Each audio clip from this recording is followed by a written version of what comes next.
What's your biggest regret from your teenage years? Yeah, I was responsible AF as a teenager. Wish I did more stupid kid shit like fuck off into town or clap back or get detention or trespass. You know, back when I could do those things without getting fired, kicked out of something or arrested. I wish I learned to take the bus and go into town whenever I wanted. I wish I got a job and made the effort to be good at it instead of the nightmare employee I know I would have been. I wish I took better care of my skin and told my bullies to go fuck themselves. I wish I was nicer to some people, and meaner to others, and didn't waste my time with some in particular at all. But I don't regret it. My true, most sincere regrets are things that were beyond my control. I don't keep myself up at night over the pettier stuff. I just apply those lessons to the present and move on. I wouldn't have learned the value in those things if I had done them, I suppose. And try not to get caught when it's illegal. It never is, because I'm still a pussy. There's a guy I'm still friends with to this day that, back in high school, liked to brag about the girls he'd slept with.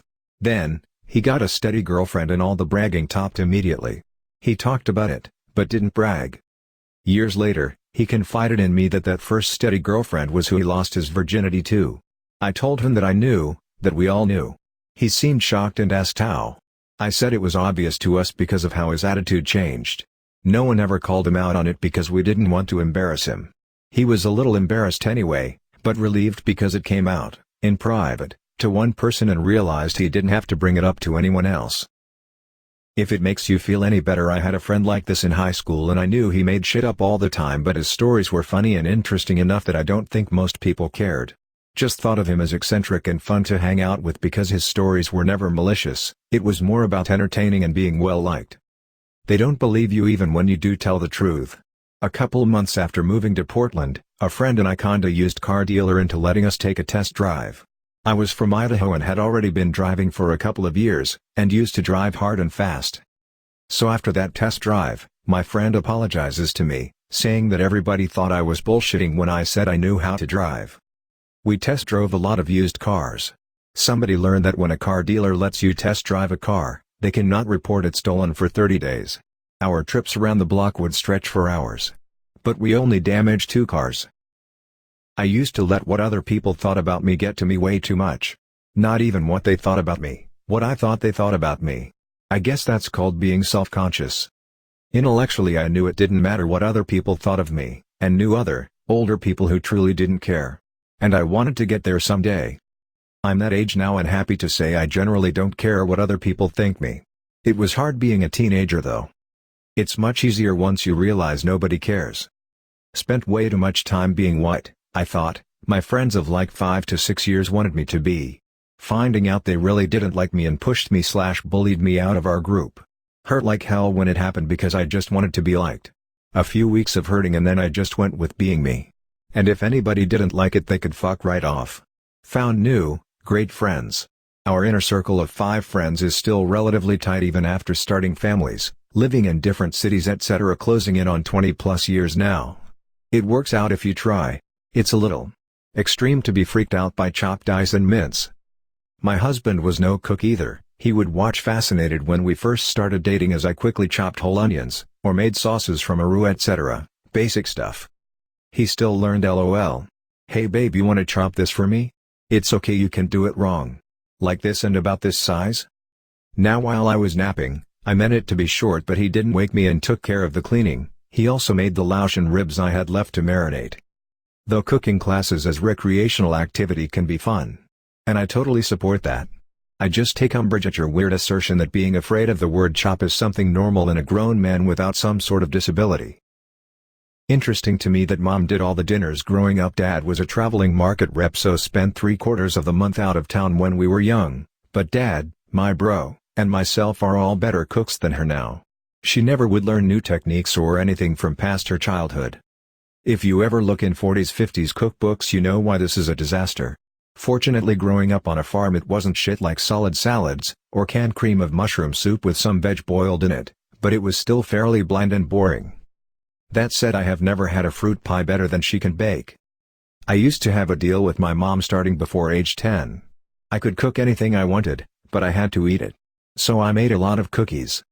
I didn't learn much about cooking until I was 22 and moved to Maui and lived in a big house with a lot of surfers. Damn, Did I see some outrageous grinds coming out of the large kitchen in that house?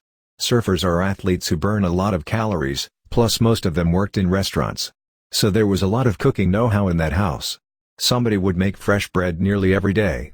We didn't share meals, but did make extra food to sell to one another. I'm 34. Let me tell you something, don't live your life through or in fear of other people's opinions.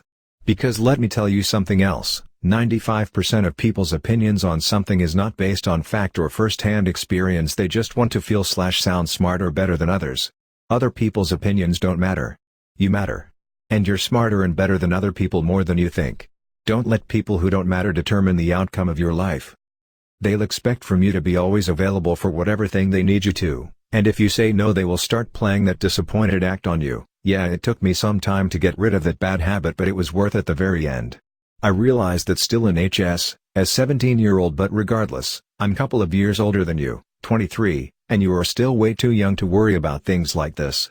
You have plenty of time to fix that, but my best advice is to fix it as soon as possible. Older you will be grateful later when different things start to happen in your life. Start with something small, something that you always wanted to do, but somehow never did for the reason you're describing. This can be trying out clothes that you never dared to wear before, or going to an event that none of your friends wants to join, for example. At first it will be scary, maybe, like jumping in a cold swimming pool. But as soon as you're in the water, I promise you, you'll like it so much that you'll want to try something else you never dared before. And I believe that this will help you to become much more self-assured. And at the end, you won't give a fuck about what others might think of it, because you like it and it makes you feel like yourself. Anyway, it helped me a lot. I don't think it's necessarily a good idea to not care what anyone thinks of me. I have a few people that I care very deeply what they think of me. I strive to be a better person all the time, and one way I help myself in this is to carefully curate my friend group to include people who have the kind of character I feel I can learn from and emulate. Those people I care about what they think. Toxic people, though, don't care what they think. I'm 26 and can tell you that your best years are yet to come. I've been in a long-term relationship from 19 to 25, so I missed a lot, but still am positive that life has still a lot to offer for me in the future. So, I married an extrovert who is not at all afraid of confrontation. He's excellent at sticking up for himself, and for me too. It's one of the reasons I wanted to date him. He had these skills I wanted so badly, and I've learned a lot from him. What I've learned. 1. You are important. You matter, and you can help people, but not if it is going to make you suffer. When you value yourself, it's easy to set boundaries. And if they don't respect that, then you get to be upset at them. 2. Your friends love you. Give them credit. In real relationships, you won't see eye to eye on everything. They won't stop loving you for disagreeing/not complying all the time. 3. People respect you more when you set clear boundaries. You'll be surprised at how okay about it people are when you tell them no. Be brave. 4. It's not important that everyone like you. I have a circle of friends whose opinions I care about, but you don't need everyone to think highly of you. 5. People's opinions of you are not your business. 6. If someone doesn't like you, that's fine. You're not everyone's cup of tea, and that's okay. Most of these are just about confidence. I still struggle sometimes, and it takes practice thinking this way. Good luck. I had this odd notion as a teenager that interesting things could just happen during mundane situations. I think it was just due to so many teen-oriented movies depicting life like this. I really expected something life-changing to come out of nowhere. Really though, another contributor to me just waiting for something to happen was that fun things cost money. What's a teen to do? Especially if your folks are tight on income. And then there's the issue with traveling anywhere. Getting older friends that drive and have a car as a freshman/sophomore is hard. Getting a job while in high school is difficult too, and the car once again is a question.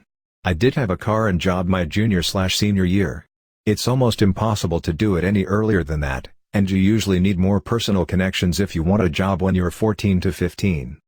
Anyways, all things considered, I think I had an adventurous high school experience at least. I was involved in theater, German club, I went to social gatherings fairly routinely, went to local concerts with local bands, went to midnight movie premieres, went to art in the park, and other events. I regularly hung out with all sorts of friends, and sure, we mostly did mundane things like watch movies, read, play games, but those were times well spent. I don't think I would do anything differently. It was actually pretty good for what there was around. My 2 cents is to not to wait for something to happen. Go live life. You'll never have any sort of destiny thrust upon you, and you will never find yourself to suddenly be super important or special, which was oddly another expectation I had. Go out and just enjoy yourself, and figure out what are some things you enjoy doing. Learn some new skills while you're at it too. It gets harder with time and age.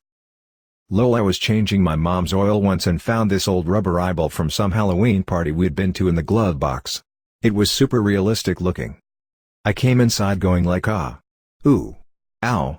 And holding my eye. My mom is like, what happened? And I slightly open my other palm with a fake eye. She flips the fuck out. I laugh and throw the rubber eye at her. She looks confused and furious and started hitting me with an oven mitt while my sister is falling off the couch laughing. Another time, we were shopping at this discount grocery store and she found this gallon jug of Ernst and Julio Gallo wine on sale. She's like, oh, this is a great cooking wine. And puts it in the cart. We get to the check stand, the checker scans the wine, and I blurt out, Mom, are you coming home tonight? My mom looks at me, horrified. The checker looks at me, horrified. My sister, without skipping a beat, says, with a completely straight face, the neighbors are starting to ask some embarrassing questions. Sis and I didn't even plan this. We're just that good.